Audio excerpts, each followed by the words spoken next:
A gente fala agora da crise diplomática entre os Estados Unidos e o Brasil. Hoje, o assessor especial da Presidência da República para Assuntos Internacionais, embaixador Celso Amorim, ele participou de uma audiência lá na Câmara dos Deputados e disse que foram os americanos que não seguiram as regras para a indicação de Daniel Pérez como novo embaixador para atuar aqui no Brasil.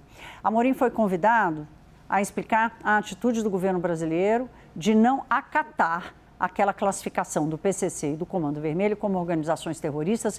Foi tomada uma decisão pelo governo Trump. No meio tempo, entre o convite e o dia da audiência, acabou acontecendo também essa história, essa nova crise diplomática. E aí o Celso Amorim aproveitou para também falar desse caso.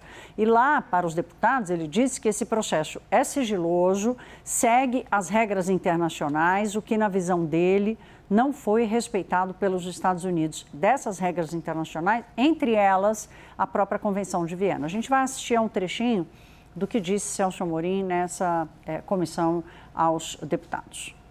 Bizarramente, nesse caso, é que os Estados Unidos não seguiram de maneira nenhuma. Primeiro, eles deram publicidade antes da concessão do agremã. E talvez o mais grave, eles prosseguiram com o processo dentro do Senado americano, sem ter o agremã brasileiro. Isso é um comportamento totalmente contrário às regras internacionais. E é curioso também, porque eu acho que essas coisas não podem ser vistas em abstrato. Isso não aconteceu assim por acaso. Os Estados Unidos ficaram mais de 1 ano e meio sem embaixador aqui. Quer dizer, logo que saiu o governo Biden, a embaixadora saiu, e ficou 1 ano e meio. Quer dizer, o Brasil parecia que não tinha importância, ficava aqui um encarregado de negócio. De repente, na proximidade das eleições, às pressas, sem o nosso consentimento, quis acreditar um outro embaixador. Não é uma desconfiança, né, gente? Há, sim, uma atuação do governo Trump para atingir o Brasil diversas vezes, com tarifas, agora com essa história da embaixadora brasileira nos Estados Unidos, mas vai além disso. Ontem, por exemplo, um vídeo do Departamento de Estado americano impondo a doutrina, a chamada doutrina Monroe, que é uma mistura de Donald Trump com Monroe, uma doutrina lá do século XIX. E nesse vídeo, o Departamento de Estado tinha uma frase lá: esta atuação, ou esta sobrevalência dos Estados Unidos sobre a América Latina, jamais, nunca mais será questionada.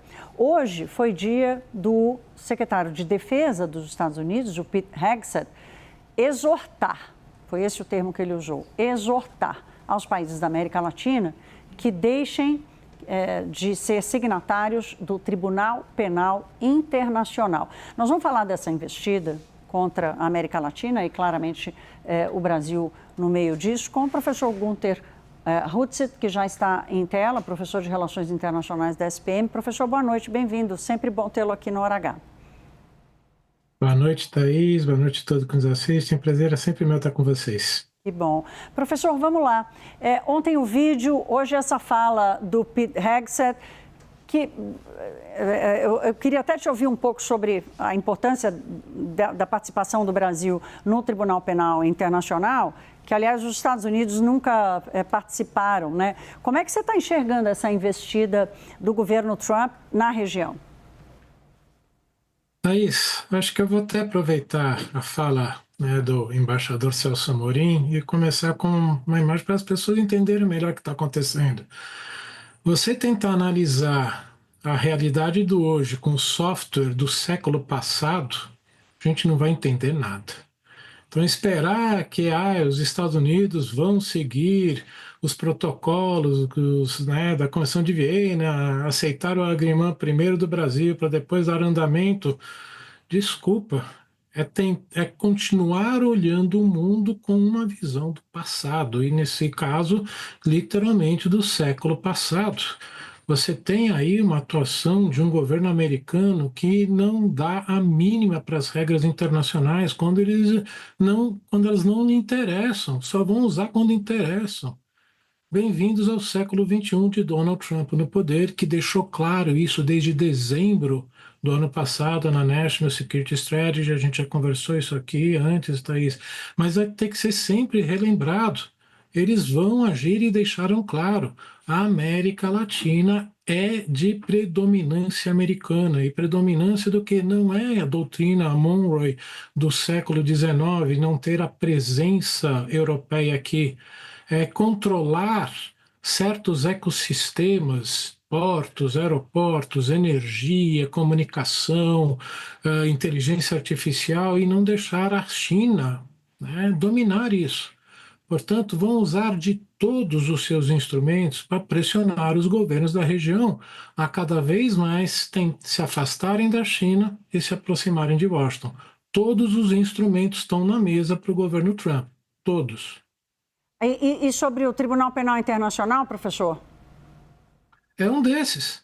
É um desses instrumentos que, quando interessava, ou vai, quando interessar, pressionar algum inimigo, vai usar as regras do Tribunal Penal Internacional. Quando não interessar, abandona, atropela. E, portanto, quanto menos países aqui da região saírem, né, ou continuarem seguindo, melhor para eles. Agora depende de nós, América Latina ou Américas Latinas, porque são tantas diferenças entre nós, no momento em que você tem uma América Latina tão dividida, tão separada, até do ponto de vista não só político, mas econômico, fica mais fácil para essa atuação do governo Donald Trump forçar vários países a abandonar. Não duvido que alguns vão seguir nessa direção, né? Começando talvez por Bukele na América Central e agora talvez governo colombiano. Você fala bem, né, dessa história de uma volta ao século passado. Não é apenas sobre o domínio da região, não, né? É sobre o papel das mulheres, sobre o papel dos negros na sociedade americana, dos imigrantes na construção da economia dos países. Tem várias coisas aí que essa turma olha para séculos passados. E, professor, só fazer um adendo aqui, você vê como a história ela pode ser uma armadilha, né? Você vai se lembrar que para a preparação da reunião do G20 aqui no Brasil, o presidente Lula queria que Vladimir Putin viesse. Aí alguém disse para ele, olha, se o Vladimir Putin vier para cá, ele terá que ser preso, porque o Brasil é signatário do Tribunal Penal Internacional, que já o condenou. Então, eu queria entender, do ponto de vista do posicionamento político, como é que o Brasil se protege entre governos, né? Pode ser o Lula, pode ser um outro governo a partir do ano que vem, diante dessas ameaças dos Estados Unidos? Thaís, a gente não tem que cair nessa armadilha ou China ou Estados Unidos, muito menos voltar naquela ideia da equidistância, que foi a diretriz da política externa brasileira em boa parte da Guerra Fria.